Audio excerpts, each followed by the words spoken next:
শাক রান্না হচ্ছে, লাল শাক। এদিকে কড়াইতে গরম জল দেওয়া হয়েছে, এদিকে চাটনি রান্না হচ্ছে, আমের চাটনি। আমার মৌসি রান্না করছে। চাটনি রান্না হয়ে গেছে, এখন এই ডিস্কোতে তুলে নেওয়া হবে। শুক্তোর সবজি ভাজা হয়ে গেছে, শাকও রান্না হয়ে গেছে, শাক তুলে নেওয়া হবে কড়াই দিয়ে। চাটনি ডিস্কোতে তুলে নিচ্ছি।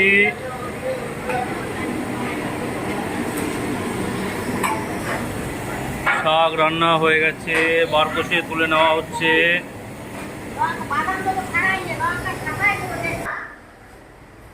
চাটনি রান্না কমপ্লিট। শাক রান্না হয়ে গেছে, লাল শাক আর আমের চাটনি এক এক করে রান্না হবে।